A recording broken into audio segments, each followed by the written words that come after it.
पता नहीं, समझ में नहीं आता है भगत जी। बस रोना ही रोना आता है भगत जी। जब दासी रोती है ना भगत जी, तो पूरे शरीर में एकदम रोंगटे से खड़े हो जाते हैं, और अंदर से आवाज आती है जैसे कोई अंदर किसने रोक रखा है ना भगत जी हमारे शरीर में। ऐसे अंदर से मतलब एक अलग से मतलब इतनी तड़प उठती है ना भगत जी, जैसे हमारी सांस निकल जाती है। इतना मतलब पता नहीं भगत जी क्यों होता है भगत जी, इसकी समस्या बताइए भगत जी। सत साहिब जय बंदी छोड़ की लोड की। बंदी छोड़ सदगुरु रामपाल जी परमेश्वर जी की जय हो। सत्साई बहन जी, परमात्मा के प्रेम में रोना, उनको याद करके रोना, उनके वियोग में रोना बहुत अच्छी बात है बहन जी। सभी को रोना चाहिए, लेकिन सबके बस की बात नहीं होती है, क्योंकि सबकी आत्मा इतनी निर्मल, शुद्ध और पवित्र नहीं हो चुकी होती है। परमात्मा की वाणी है कि जैसे बदरा सूरज के आगे, ऐसे कर्म छयारे, और प्रेम की पवन करे चितमंजन झिलके तेज नयारे। हमारी आत्मा के ऊपर ये पाप कर्मों के बादल छाए हुए हैं, और परमात्मा कहते हैं जब तुम सत्संग सुमरण करोगे, चिंतन मनन करोगे, सत्संगों पर भक्ति अच्छे से करोगे, तो वो जो प्रेम की जो हवा है वो चलेगी, उसके चलने से वो पाप कर्म रूपी बादल हटेंगे, और उसके बाद हम अपने गुरुदेव भगवान के प्रेम में, उनके वियोग में, उनके सत्संगों को याद करके, उनके उपकारों को याद करके कि कैसे परमात्मा ने हम नीचों पर इस कलयुग की पिछली पीढ़ी में आकर दया बख्श दी, हमें मानव जन्म दे दिया, अपनी शरण में ले लिया। इन सब बातों पर हम जो विचार करेंगे तो हमें ये असामान्य सा लगेगा बहन जी, अकल्पनीय लगेगा, और फिर हमारा उस परमात्मा के प्रेम में फिर रोना होगा बहन जी। तो परमेश्वर की दया है, ये बहुत अच्छी बात है बहन जी, ये तो सबको होना चाहिए। परमात्मा तो यही चाहते हैं कि सबके पाप कर्म छटें। अब इसमें दो बातें हैं बहन जी। रोना भी दो प्रकार का होता है। एक रोना तो है ज्ञान समझ में आने के बाद में हम लोग आत्मा से रोते हैं, ज्ञान समझ कर रोते हैं, अपने पिछले कुकर्मों को देख कर रोते हैं, यदि पार नहीं हुए तो अपने भविष्य को देख कर रोते हैं। एक होता है वो रोना ज्ञान आधार वाला, और एक रोना होता है कि बात बात पे रो दे, छोटी मोटी बातों पे जो है मतलब सेटलमेंट हो जाए। वो रोना रोना नहीं है बहन जी, वो ज्ञान आधार से रोना नहीं है। ऐसे बहुत सारे भगत जो पहले सात संगति से जुड़े हुए थे, और जब हम सात संगत में बैठ के परमात्मा की महिमा करते थे, जब ऐसी कोई मार्मिक बात आ जाती थी तो वो भगत तुरंत रोने लग जाते थे, तुरंत उनकी आंखों से आंसू आना जो है वो आना शुरू हो जाते थे।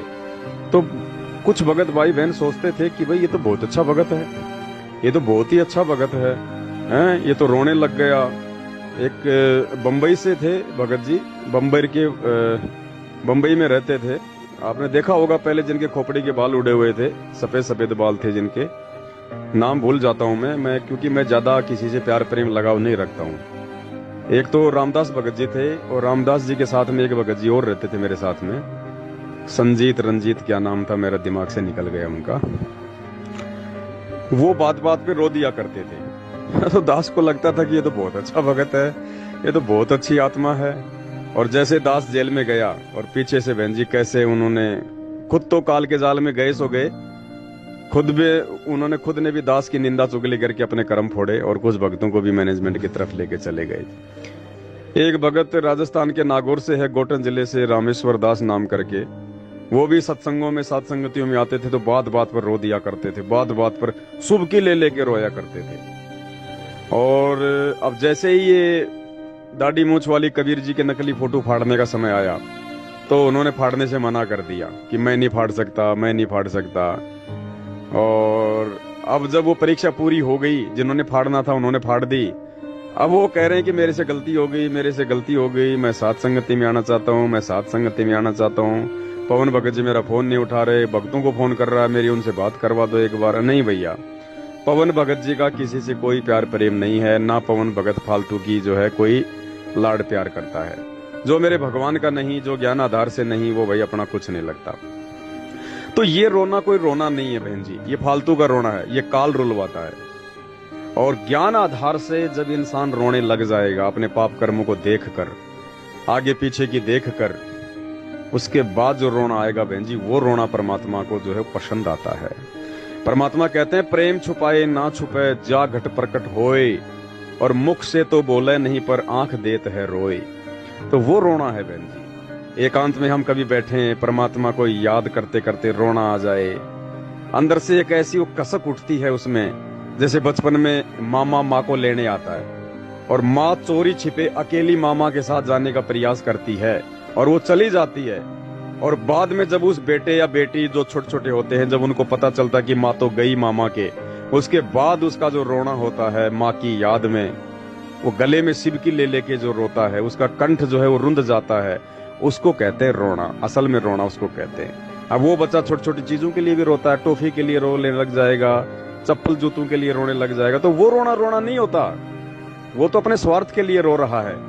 और वो अपनी माँ की याद में जब रोता है, जब उसकी माँ चली जाती है मामा की, वो उसका असली रोना होता है। तो बहन जी, परमात्मा ने आज की ही ऑडियो में, आज हिसार जेल से जो ऑडियो आई है, ऑडियो तो हालांकि ये 5-6 महीने पहले की आई हुई है, लेकिन मैनेजमेंट वाले अब इनकी वीडियो बना बना के डाल रहे हैं। तो धर्मदास जी की कथा का जो लास्ट का पार्ट है, आज 27 मार्च 2024 को जो 30 नंबर का विशेष ऑडियो आया है, उसमें देखो परमात्मा ने भी इस बात का जिक्र किया है बहन जी कि भाई अब हमने रोना चाहिए। यानी परमात्मा हमें कह रहे हैं ये बात, जबकि ये बात परमात्मा ने नहीं कहनी चाहिए। ये ज्ञान समझकर, अपने परमात्मा के उपकारों को याद रखकर, अपने गुरुदेव भगवान के संघर्ष को ध्यान में रखकर, अपने आत्म कल्याण को लेकर चिंतित होकर भगत ने खुद रोना आना चाहिए इन बातों को लेके कि कैसे बंदी छोड़ आपने दया करी परमात्मा, ये बंदी छोड़, हम तो इतने नीच थे मालिक। अपने अगर कुकर्मों को याद करते हैं, अगर इसी जन्म के कुकर्मों को याद करते हैं भगवान, तो कितने नीचे गिरे हुए थे हम, ढेड थे हम, नीच थे, ना जाने कहाँ जेल काट रहे होते, कहाँ लोगों के साथ में झगड़ा फसाद करके कहीं जेल में बैठे होते हैं। परमात्मा आपने ऐसे रजा बख्श दी, बंदी छोड़, ऐसा अनमोल ज्ञान दे दिया मालिक, आपने इस पत्थर को सोना बना दिया बंदी छोड़। आपका कितना महिमा करें परमात्मा, आपके उपकारों की कोई गिनती नहीं है। इन सब बातों को लेके जब हम आंखों से रोएंगे, आंसू आएंगे, वो असली रोना होता है। तो देखो दास आपको सुनाना चाहेगा थोड़ा सा, और ये ऑडियो जो आज ही आया है परमात्मा का, जिसमें खुद गुरुदेव भगवान कह रहे हैं कि बच्चों अब आपने रोना आना चाहिए, रोना। तो बच्चों एक आंख खोलो, तुम अगर अब भी नहीं समझ पा रहे हो तो भाई तुम घरे बालक हो, विकास करो बुद्धि का। कहां से के लाग रहा रोया तो करो, थोड़ी देर बैठ के एकांत में, अगर शर्म आओ तो एकांत में बैठ कर रो लिया, ताकि आत्मा का मैल फूटे। जैसे सूरज के आगे बदरा ऐसे कर्म से अरे या प्यार की पौनी करे थे तो मुंदन जल कहते चले आ रहे।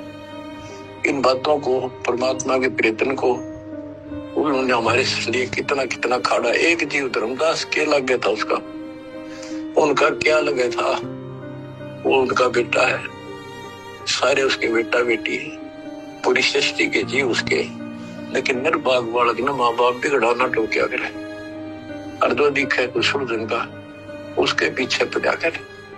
तो बच्चों के खाड़े किए, अब्राहिम सुल्तान के देख ले, बंदी बढ़ गए अपनी आत्मा को, जिसको हम स्वर्ग सब कुछ मान रहे, इसको पैसा हो गया, ठाठ हो गए, सिर हो गया थारा, और कुर्बान ना हो जाता, उस नरक से निकाल ला उस आत्मा को। पहले निर्धन था, धन की इच्छा थी, धन से ठोक दिया, उससे जन्म में दिल्ली का 1 नंबर का सेठ उड़ा दिया था, ले चाट ले धन में, वो धन ले डूब गया, ये बताए वो धन नजर रहा था। आखिर में इब्राहिम सुल्तान तो बड़ा उस राजा पद को छोड़ दिया, उसने उस नरक से दलदल से निकाल के बाहर खड़ा करा मार्ग पर, सड़क के ऊपर, और फिर कह भी दिया था कि अब तुझे ज्ञान हो गया। राजा योगी एक सौ जो मकरा, राजा और भगत यदि ठीक ढंग से चलता है, उसका पूर्ण ज्ञान है, तो राज में कोई दिक्कत नहीं, राज करो लेकिन विचलित ना हो। फिर इब्राहिम सुल्तान बहुत समझदार था, बस जीप तो हो लिया, राज तो आपने मौज करती, बस राज तो ईब मिल लिया, मैंने अपने घर जाऊंगा, आपके चरणों में रहूंगा। तो बच्चों इस मालिक ने आज से इतना प्रेम है, इतना लगाव है, गरीब जो बच्चा गौ की नजर में, यूं साईं को। तो बहन जी, ये मालिक की बहुत बड़ी मेहर है, बहुत बड़ी दया है यदि आप अपने स्वार्थों के लिए नहीं रोती हो, परमात्मा से डिमांड करते हुए नहीं रोती हो, यदि आप अपने दुखों के लिए नहीं रोती हो, और यदि परमात्मा के प्रेम में रोती हो या ऑटोमेटिक रोना आ जाता है उनकी याद में, तो ये रोना वास्तव में रोना है बहन जी। और गुरुदेव भगवान चाहते हैं कि ये रोना मेरे सभी बच्चों को आए। तो बहुत बड़ी दया बहन जी परमात्मा की। बंदी छोड़ सतगुरु रामपाल जी भगवान की।